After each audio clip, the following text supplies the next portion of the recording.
नमस्कार मित्रों, एक बार पुनः आप सभी का स्वागत है आपके अपने YouTube चैनल पर।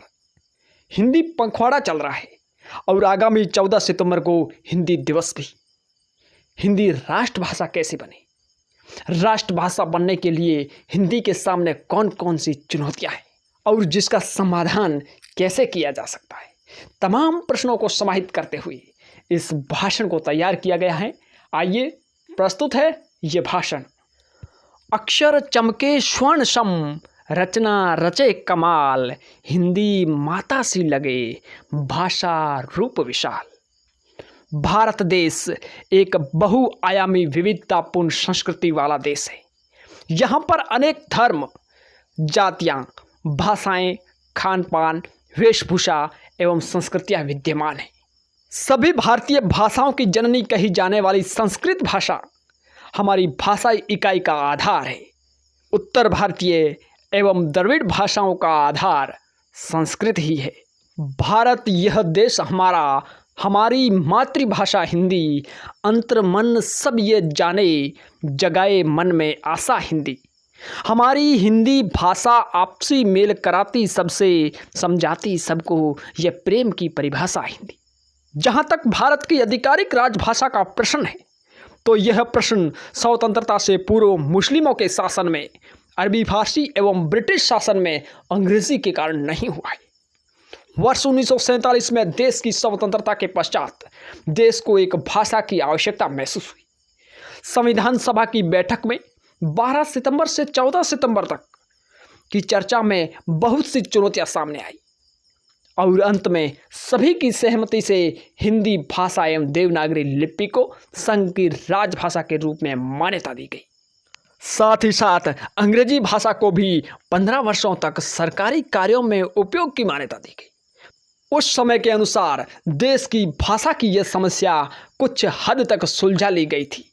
संविधान के ही अनुच्छेद 343 से लेकर 351 तक हिंदी भाषा के विकास और संवर्धन की बात कही गई है। लेकिन आज भिन्न भिन्न क्षेत्रों की समस्याओं एवं पक्षों के कारण हिंदी जिस सम्मान की अधिकारी है, अर्थात ये राजभाषा से राष्ट्रभाषा कैसे बने, यह बड़ा जटिल प्रश्न उत्पन्न हो गया है। लेकिन इस समस्या का समाधान भी किया जा सकता है।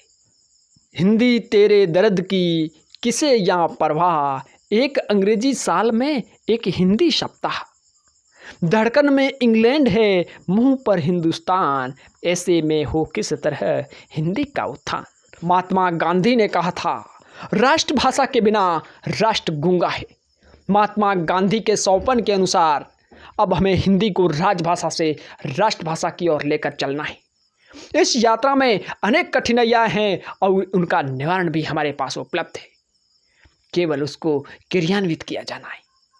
हिंदी को राष्ट्रभाषा घोषित किए जाने से पूर्व उसकी आंतरिक समस्याओं पर भी ध्यान दिया जाना अत्यंत आवश्यक है। वर्ष 2003 में जब मैथिली को भाषा का दर्जा देते हुए 8वीं अनुसूची में स्थान दिया गया, तब से ही हिंदी की अन्य बोलियों को भी अलग स्वतंत्र भाषा दर्जा दिए जाने की मांग तेज हो गई। विशेषकर राजस्थानी और भोजपुरी, जो कि एक बड़े वर्ग द्वारा बोली जाती है। हिंदी भाषा की सभी बोलियों को उपभाषा का दर्जा एवं इन भाषाओं के विकास एवं साहित्य को प्रोत्साहन देकर हम इसके आंतरिक समस्या का हल कर सकते हैं। प्रथम दृष्टया अपने घर को ही संगठित एवं सुव्यवस्थित किया जाता है। गुजराती, मराठी, बंगाली, पंजाबी या हो सिंधी, भारत के हर प्रांत का वासी बोलता शुद्ध हिंदी। भारत माँ सदा सुहागन, माथे पे चमकाए बिंदी, विश्व पटल पर भी अब ये झंडा फहराए हिंदी।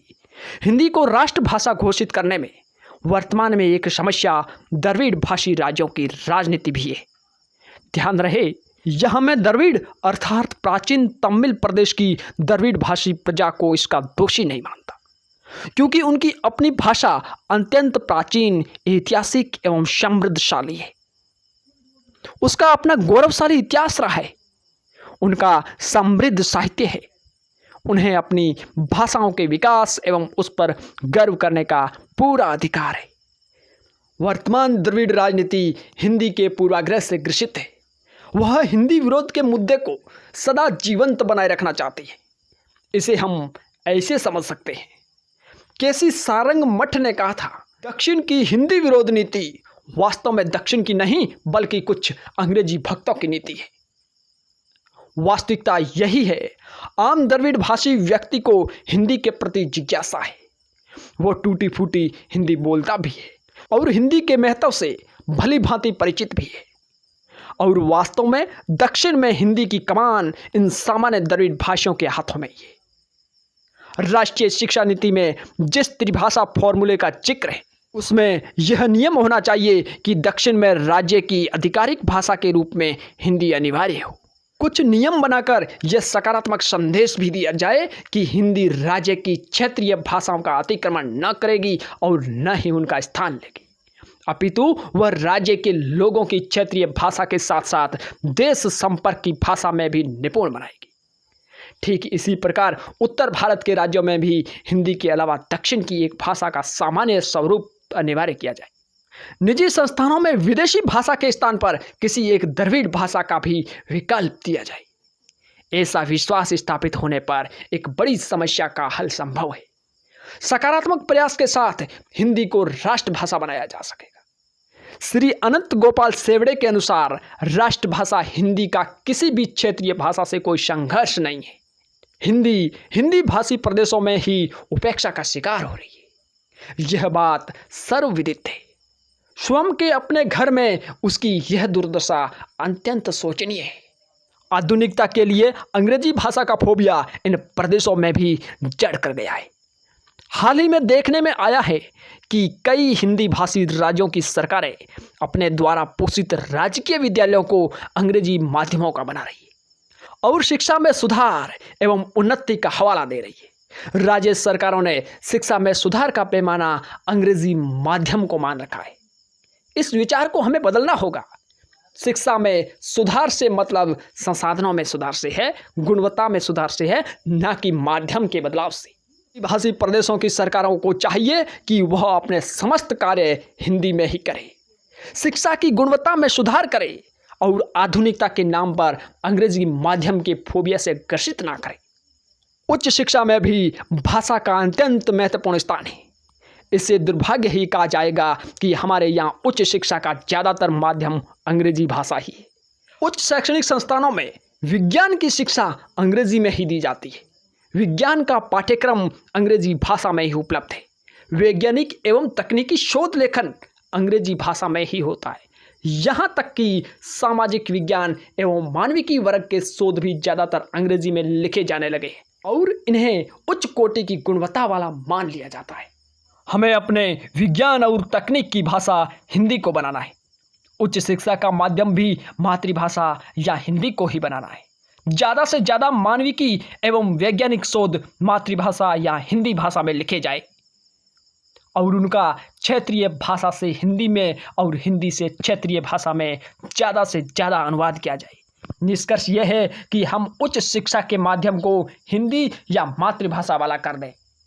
अंग्रेजी या फिर किसी अन्य विदेशी भाषा को केवल भाषा के तौर पर पढ़ाया जाए, उस पर निर्भर ना हुआ जाए। यदि उच्च शिक्षा का माध्यम हिंदी होगा तो निश्चित तौर पर हिंदी और भी विकसित होगी और राजभाषा से राष्ट्रभाषा बनने में इसकी यात्रा और सरल हो जाएगी। भाषा के विकास अथवा उसके राष्ट्रभाषा बनने के सफर में यह भी महत्वपूर्ण घटक है कि वह समाज में कितनी स्थापित है। हिंदी रोजगार की भाषा बने, बाजार की भाषा बने, क्योंकि हम देखते हैं चीन के बाजार की भाषा चीनी, जापान के बाजार की भाषा जापानी और कोरिया के बाजार की भाषा कोरियन, लेकिन भारतीय बाजार की भाषा अंग्रेजी, निजी क्षेत्र की भाषा अंग्रेजी। मजबूरन युवाओं को अंग्रेजी भाषा की शरण में जाना पड़ता है। यदि सरकार की ऐसी नीतियां हो कि व्यापार की भाषा भी हिंदी होगी तो न केवल हिंदी भारत में मजबूत होगी अपितु वैश्विक बाजार में भी हिंदी महत्वपूर्ण हो जाएगी। जब व्यापार, रोजगार और बाजार की भाषा बनेगी तो वह पूर्ण रूप से सक्रिय मानव बल के बीच स्थापित हो जाएगी। भारतेंदु हरिश्चंद्र के शब्दों में निज भाषा उन्नति अहे सब उन्नति को मूल। यह बात सर्वविदित है कि जिन राष्ट्रों ने अपनी भाषाओं का सम्मान किया है, अपनी भाषाओं को यथोचित सम्मान देकर उनको सही स्थान पर प्रतिष्ठापित किया है, वह राष्ट्र आज विश्व के शिखर पर विराजमान है। जापानी के कारण जापान और मदारिन के कारण चीन इसके उदाहरण है। श्री पुरुषोत्तम दास टंडन ने कहा था, जीवन के छोटे से छोटे क्षेत्र में हिंदी अपना दायित्व निभाने में समर्थ है। भारतवर्ष में हिंदी को राजभाषा का दर्जा तो मिला, लेकिन संवैधानिक तंत्र के 3 मुख्य आधार न्यायालय, संसद, प्रशासनिक सेवाएं आज तक भी औपनिवेशिक विचार से निकल नहीं पाए। यदि हम भारतीय प्रशासनिक सेवाओं की बात करें तो उसमें हिंदी भाषा के अभ्यर्थियों का चयन वर्तमान में कितना होता है, इस बात से हम भलीभांति परिचित हैं। संघ लोक सेवा आयोग के पास तो हिंदी अनुवादक भी ऐसे नहीं है कि वह अनुवाद भी ढंग से कर सके। पिछले वर्ष के एक अनुमान के अनुसार प्रशासनिक सेवाओं में उत्तीर्ण होने वाले अभ्यर्थियों में से 72% अभियांत्रिक चिकित्सा एवं विज्ञान के क्षेत्र से होते हैं। जैसा कि मैं पूर्व में बता चुका हूं कि उच्च शिक्षा और वैज्ञानिक शिक्षा का माध्यम भी अंग्रेजी ही है, अतः नीति निर्माता भी अंग्रेजी माध्यम से चुने जाते हैं। इससे हिंदी भाषा जानने वाले अभ्यर्थियों एवं उनके अभिभावकों में एक प्रकार का डर बैठ जाता है। अतः यह भी चाहिए कि संघ लोक सेवा आयोग भारतीय प्रशासनिक सेवा में हिंदी व क्षेत्रीय भाषा को अनिवार्य कर दे। अंग्रेजी का एक प्रश्न पत्र अवश्य रखे। अंग्रेजी माध्यम को धीरे धीरे करके समाप्त कर दिया जाए। इस प्रकार जब शीर्षतम प्रतियोगिता में हिंदी की गरिमा बढ़ेगी तो निस्संदेह यह राष्ट्रभाषा के रूप में अग्रसर होगी। औपनिवेशिक काल की व्यवस्थाओं पर चलते हुए आज भी सर्वोच्च न्यायालय एवं उच्च न्यायालयों की भाषा अंग्रेजी ही है। इसे एक विडंबना ही कहा जाएगा कि एक स्वतंत्र राष्ट्र की न्यायपालिका उस राष्ट्र के नागरिकों की मूल भाषा के द्वारा कार्य करने में असमर्थ है। भारत के नीति निर्माता पिछले 7 दशक में हिंदी के विकास की बात करते रहे, हिंदी को सम्मान देने की बात करते रहे, लेकिन वे आधिकारिक राजकीय प्रशासनिक कार्यों में उसे वह सम्मान न दिला सके जिसकी वो अधिकारी सदा से थी। अब सही समय है कि हम सर्वोच्च न्यायालय की मूल भाषा हिंदी, द्वितीय भाषा अंग्रेजी, राज्यों के उच्च न्यायालयों की भाषा, राज्यों की भाषाएं द्वितीय भाषा हिंदी व तृतीय भाषा अंग्रेजी को रखा जाए। यह एक महत्वपूर्ण कदम होगा। निस्संदेह आज के दौर में भारतीय संसद में भी हिंदी एवं क्षेत्रीय भाषाओं का प्रभाव बढ़ गया है, लेकिन फिर भी संसद में भी हिंदी भाषी प्रदेशों के सांसद अनिवार्य रूप से हिंदी ही बोले एवं अन्य प्रदेशों की अपनी क्षेत्रीय भाषाओं में ही बात रखे, ऐसे प्रावधान किए जाने चाहिए। जब हिंदी की स्थिति भारत में वास्तविक रूप से सुदृढ़ हो जाएगी तो भारत की राजभाषा से राष्ट्रभाषा बनने का मार्ग अत्यंत सरल हो जाएगा। फिर न केवल वो भारत में अपना मूल स्थान पा जाएगी, अपितु हम विश्व में भी कह सकेंगे कि भारत को संयुक्त राष्ट्र की आधिकारिक भाषा का दर्जा प्राप्त हो।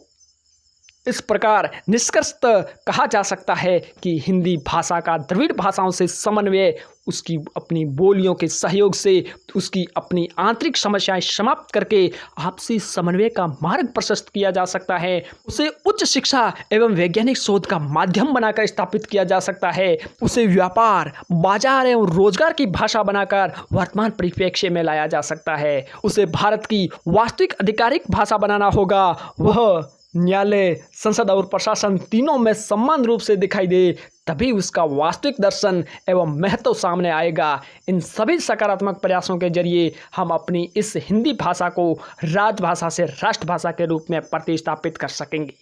और जब घर में किसी का सम्मान होता है तो निस्संदेह बाहर वह स्वयं सम्मानित हो जाती है। फिर वह दिन दूर नहीं होगा जब न केवल वह भारत की राष्ट्रभाषा होगी बल्कि विश्व भाषा के रूप में भी संयुक्त राष्ट्र संघ की आधिकारिक भाषा बन जाएगी। भारत निस्संदेह एक राष्ट्रभाषा का अधिकारी है। बालकृष्ण शर्मा नवीन के शब्दों में राष्ट्रीय एकता की कड़ी केवल हिंदी ही जोड़ सकती है। मेरे हृदय के भाव का श्रृंगार है हिंदी, हर मनुष्य की वाणी में साकार है हिंदी, जीवन में मधुरता का आधार है हिंदी, शब्द गीत छंद का विस्तार है हिंदी। मातृभाषा है हमारी, गर्व है मुझको, मन के वीणा की मधुर झंकार है हिंदी, भावना से सहज ही अभिभूत जो कर दे, शब्द गीत प्रभा का आकार है हिंदी, जीवन में मधुरता का आधार है हिंदी। जय हिंद, जय भारत, वंदे मातरम।